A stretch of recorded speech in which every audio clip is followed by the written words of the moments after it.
आप सभी का बालाजी अकेडमी में स्वागत है। आज अपन लेके आए हैं एसएससी जीडी। तो पहले तो आप सभी को बता दें कि आज जो है न्यू वर्ष की सभी को जो है बहुत बहुत बधाई, सारे विद्यार्थियों को भी बालाजी अकेडमी की ओर से। तो आज बात करते हैं एसएससी जीडी के पेपर जो है 10 जनवरी से स्टार्ट हो रहा है। अब 10 जनवरी 2023 से जिन बच्चों का पेपर स्टार्ट हो रहा है वो बच्चे पेपर को किस प्रकार से अटेंड करना है इसके बारे में आपसे बात करने आए हैं। तो पहले अपन इस चीज को समझते हैं कि एसएससी जीडी का जो पार्ट है वो सिलेबस में काफी बदलाव हो गया है। तो न्यू पैटर्न का जो सिलेबस है उसके लिए आपको टाइम जो दिया गया है वो 60 मिनट का टाइम है, 60 मिनट। और इस 60 मिनट में अगर आप इनसे बात करें तो 60 मिनट में 4 पार्ट अपन को सॉल्व करना है।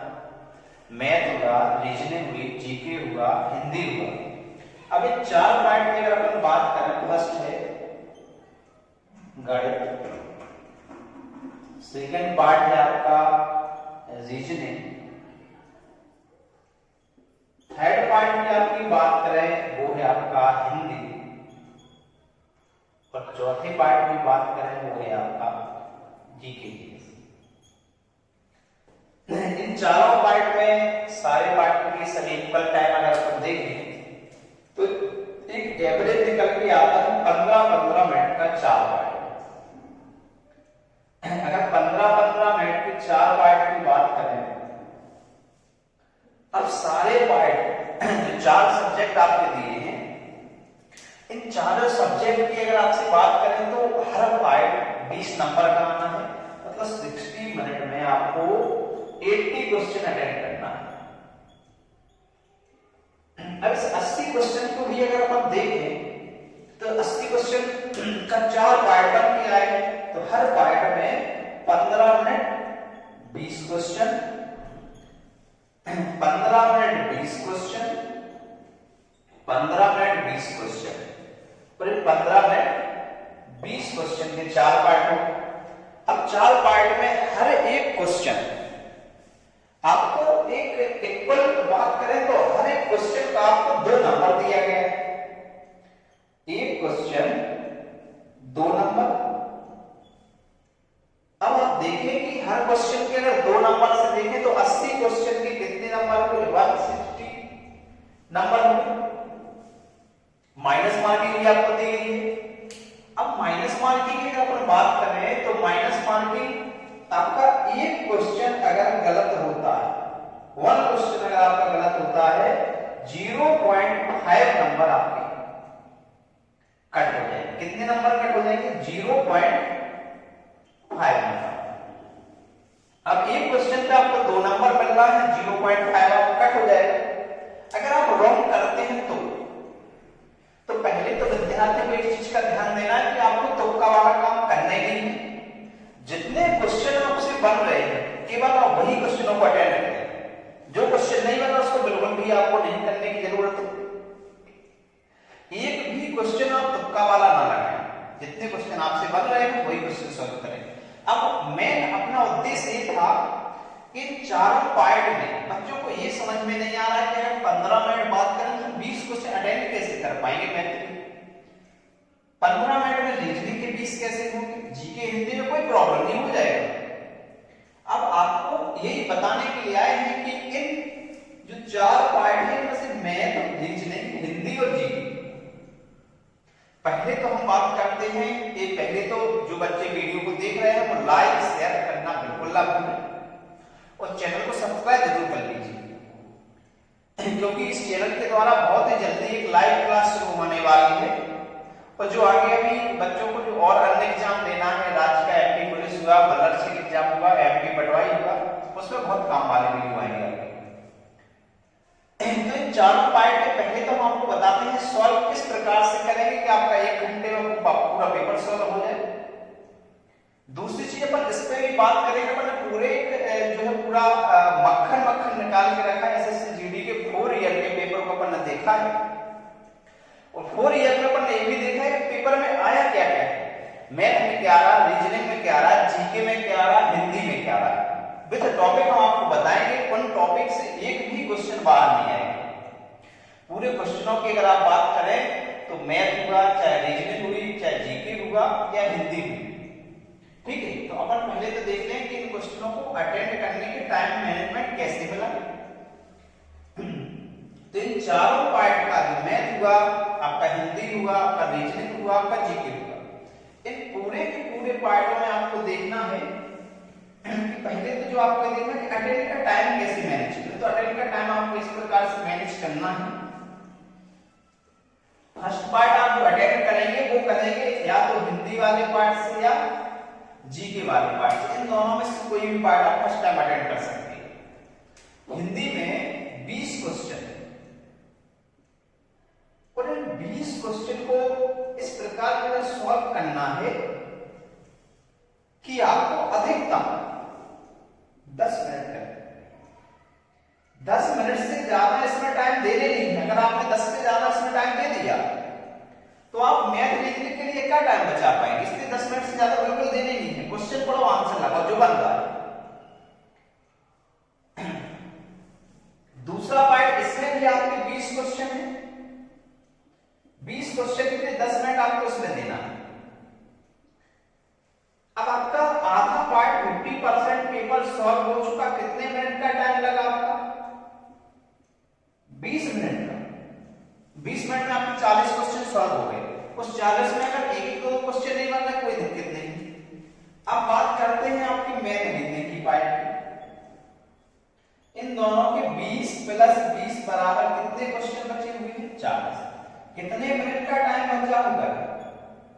20 मिनट और 20 मिनट का दोनों के लिए पार्ट के लिए टाइम बचा है, जिसमें आपको 20 की जगह अगर मैथ में 25 मिनट भी लग जाते हैं तो 15 मिनट की टाइम रीजनिंग के लिए बहुत होता है।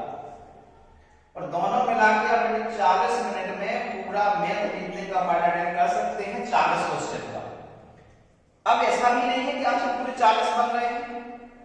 अगर दो क्वेश्चन किसी पार्ट से 3 क्वेश्चन अगर छूट भी गए तो छोड़ दीजिए, लेकिन तुक्का लगाने का काम बिल्कुल नहीं करना आपको। क्योंकि अगर आपने पेपर में तुक्का लगाने का काम किया तो जो आपका 0.5 माइनस मार्किंग का चल रहा वो आपको बहुत नंबर गलत लेके चला जाएगा। क्योंकि हर पेपर में एक क्वेश्चन सही होगा 2 नंबर मिल जाए, एक गलत होगा 0.5 कट हो जाएगा। तो इन कट वाले क्वेश्चनों को आप बिल्कुल भी न लगाएं, जिससे आपके क्वेश्चनों की संख्या कम हो जाए। आपको जितने क्वेश्चन बन रहे हैं वही क्वेश्चन केवल अटेंड करना है। अब बात लेके आते हैं क्वेश्चनों के टॉपिकों की बात करें, कौन कौन से टॉपिक आना है, मोस्ट क्वेश्चन। और ये भी समझ लीजिए मेरिट कितने पे जाएगी, ये हम आपको लास्ट में बताएंगे कि आप किस प्रकार से क्वेश्चनों की संख्या का एक मेरिट का टारगेट फिक्स कर सकते हैं। तो अब बात करते हैं मैथ रीजनिंग के टॉपिकों की। तो मैथ रीजनिंग के वो टॉपिक हम आपको बता रहे हैं जो हर बार पेपर में आए हैं और इस साल भी आएंगे। 100% आपके पेपर में इन टॉपिकों से मैथ रीजनिंग बाहर नहीं जाएगा। आपको बस एक बार इन टॉपिकों का पूरे का रिवीजन करना है। बैच में आपके सारे टॉपिक हमने करा दिए, आपको सिर्फ एक बार इन टॉपिकों को देखना है। अगर आप मैथ की बात करें तो अपन बात कर रहे थे गणित।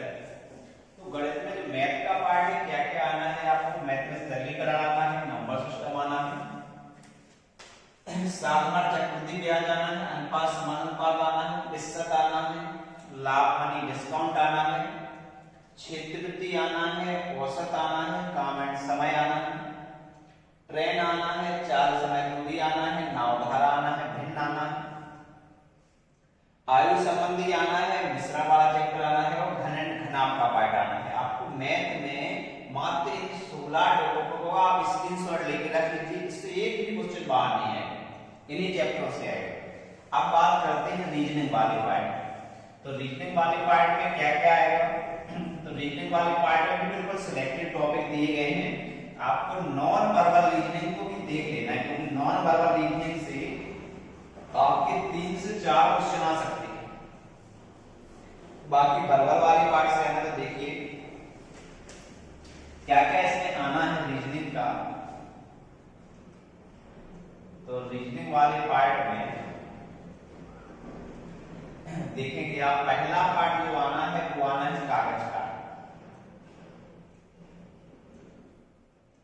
किसी किसी में कागज कटिंग भी आ सकता है नॉन वर्बल से, किसी में जो है कागज को फोल्ड करना भी आ सकता है। कोई आकृति दे दे इस टाइप का कौन सा लिखेंगे। एक आना है रैंकिंग, एक आपका सादृश्यता,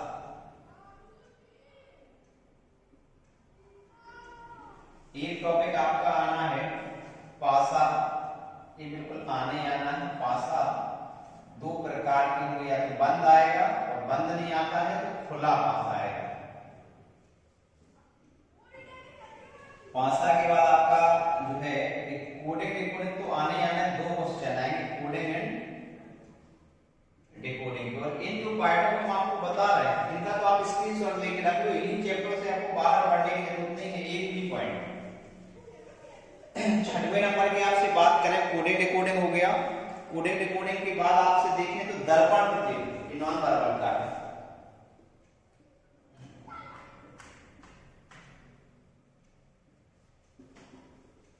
दर्पण का रक्त संबंध,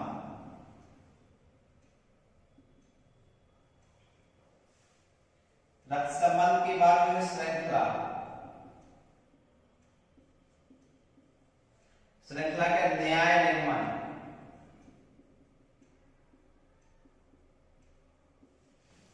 न्याय निर्माण हो गया। फिर बैन आलेख आएगा।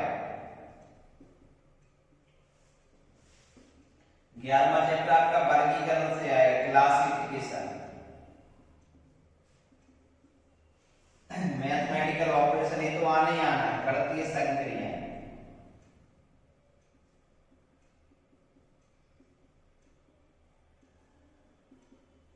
तेरह नंबर का टॉपिक आएगा बैठक व्यवस्था, सिटिंग अरेंजमेंट।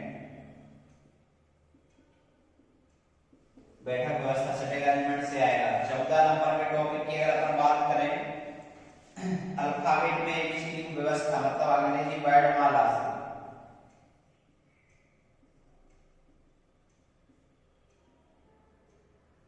और 15 नंबर के टॉपिक की बात करें तो एक जो है आपके रक्त संबंध।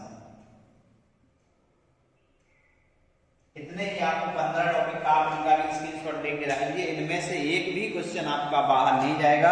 आप किसी भी प्रकार से आप चैप्टरों को देख लीजिए। कागज कटिंग आने ही आना है, रैंकिंग आपका आने आना है, सादृश्यता में पासा आना ही है, कोडिंग डिकोडिंग आएगी, दर्पण प्रतिबिंब, रक्त संबंध, श्रृंखला, न्याय निर्माण, बैन आलेख, वर्गीकरण, गणितीय संक्रियाएं, बैठक व्यवस्था, रक्त संबंध रिपीट हो गया तो गणितीय संक्रियाएं, मैथमेटिकल रीजनिंग कर दीजिए। गणितीय संक्रियाओं में मैथमेटिकल रीजनिंग,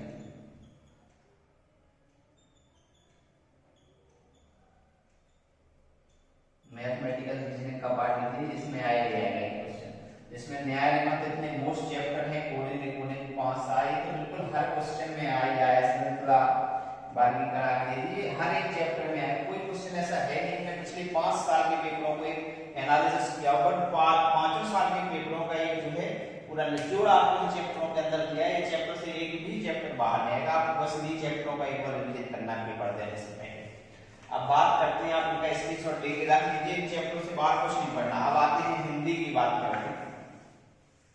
तो हिंदी वाले पार्ट में क्या रहा है, तो हिंदी के पार्ट में अगर आप देखें पूरे पार्ट में, तो हिंदी में इस बार व्याकरण का, इस बार नहीं पिछले बार भी व्याकरण का बहुत कम पार्ट आया है। तो व्याकरण में आपको ज्यादा लेने से पढ़ने की जरूरत है, लेकिन छोटी छोटी चीजों का आपको नॉलेज होना चाहिए, क्योंकि तभी आप व्याकरण का नॉलेज नहीं होगा तो गद्यांश पद्यांश वाले पार्ट सॉल्व नहीं कर पाएंगे। तो हिंदी की बात करते हैं। हिंदी वाले पार्ट में आपको पढ़ना है शुद्ध शुद्ध वाले पार्ट, शुद्ध एंड अशुद्ध वाले पार्ट पढ़ना है। और शुद्ध शुद्ध वाले पार्ट से आपको पिछले बार 2 से 3 क्वेश्चन आए थे, इस बार में 2 क्वेश्चन आने की संभावना है। क्या पहले पेपर आता था वो 100 नंबर का था, उसमें 25 क्वेश्चन हर पार्ट से बनते थे, इस बार 20 बनना। विलोम शब्द आने आना,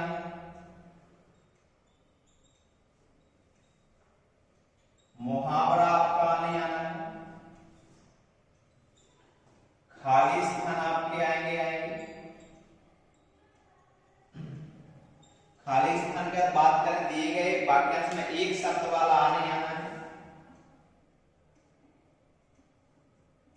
एक शब्द आपको लिखना पड़ेगा, इनके नेक्स्ट तो पूरा पार्ट भाग पड़ गए शब्द देने के लिए। त्रुटि ये तो बिल्कुल आने ही आना, त्रुटि वाला पार्ट तो बार बार रिपीट हो रहा है पेपरों में, इसे भी कह सकते हैं, समझ लीजिए बार बार पर्यायवाची। और पर्यायवाची पढ़ने के लिए कोई ट्रिक का यूज नहीं करना है, आपको रटने पड़ेंगे, 2 क्वेश्चन आना है पर्यायवाची से। गद्यांश पद्यांश आना है,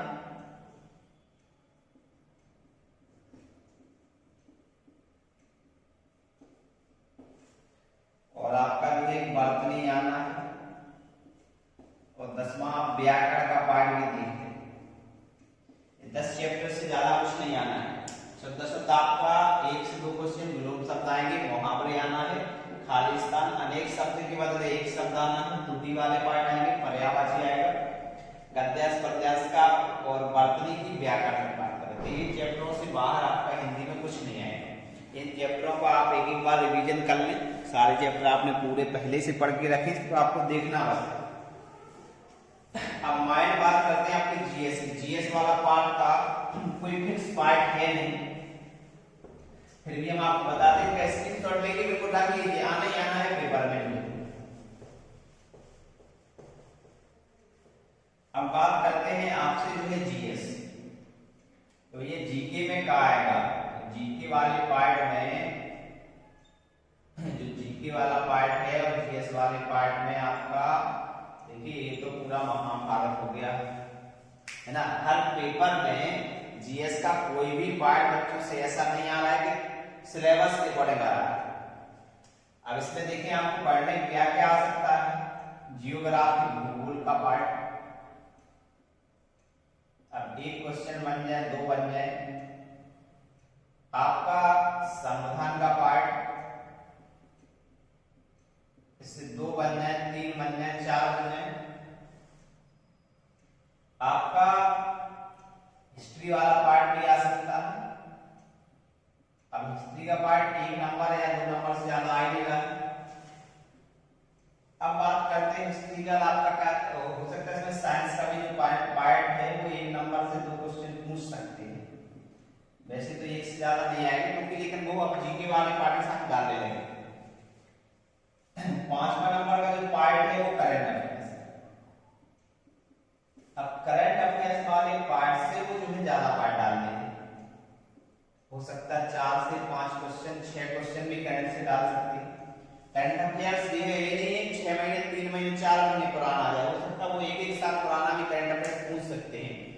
तो आपको करंट अफेयर्स में इतना मटेरियल पढ़ के रखना है कि इसमें कोई प्रॉब्लम ना हो, 4, 5, 6, 7 दिया तो वो भी हो जाए। तो इतना पार्ट आपको ये जो है हिस्ट्री में करना ही है। आपको भूगोल, संविधान, हिस्ट्री, साइंस और करंट अफेयर्स, इन पार्ट से आपका पूरा जीके का पार्ट बनेगा। अब आपको बात करते हैं मेन टॉपिक मेरिट की, कि मेरिट कितने नंबर पे आपका सिलेक्शन हो सकता है। मेन तो मेरिट है, तो मेरिट पे आपको बता दें कि जो सिलेक्शन आपका होना है वो होना 80% आप टारगेट फिक्स करना। 80%, 80 नंबर की बात करें, 80%। अगर आपका 160 नंबर का पूरा क्रमांक है, 80% आपके क्वेश्चनों को नंबर आने चाहिए।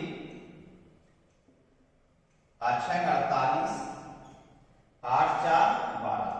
अगर आपके 128 से लेके 130, 125 के आसपास या 120 के आसपास नंबर आते, 120 से 130 के बीच में, चाहे आप किसी भी कैटेगरी से हो, चाहे आप जनरल से हो, चाहे आप ओबीसी से हो, चाहे आप एससी से हो, चाहे आप एसटी कैटेगरी से हो, इन पार्ट में आपको इस नंबर से कोई बाधा नहीं कर सकता। अगर आप एसटी से हैं तो आपके 110 में भी काम हो सकता है, लेकिन बाकी इन 3 वालों को, एससी, ओबीसी और जनरल वालों, इनको तो भैया 130 का ही टारगेट फिक्स करना है। इससे कम तो कुछ होने नहीं है, बल्कि इससे आप कोशिश करें कि ज्यादा से ज्यादा क्वेश्चन अटेंड करें, और तुक्का लगाने का काम बिल्कुल भी नहीं करना है, तो ये टारगेट कभी नहीं पहुंच पाओगे। इस टारगेट के लिए आपको वही क्वेश्चन सॉल्व करिए जो आपसे बन रहे हैं। तुक्का वहां लगाया जाता है जहां 4 में से अगर आपको 2 ऑप्शन पता है कि हो नहीं सकते, इन 2 में से लगाना है, तो एक चांस आप ले भी सकते हैं, चलिए इसमें से हो सकता है। आप ऐसा हो 4 के चारों पता ना हो फिर तुक्का लगाए तो वहां गलत होने की संभावना ज्यादा बढ़ जाती है, राइट? तो उसमें प्रोबेबिलिटी का पार्ट ज्यादा हो जाता है। तो आपको ये टारगेट फिक्स करके रखना है। अगर आप इनमें से 120 से 30 के बीच में अगर आप नंबर ले आते हैं तो आपका सिलेक्शन कोई नहीं डाल सकता है एसएससीजीडी से। और आज के लिए आप लोगों के लिए इतना ही, बाकी नेक्स्ट वीडियो में आपको और जब पेपर होने लगेगा तो उसका एनालिसिस लेके आएंगे पेपर का।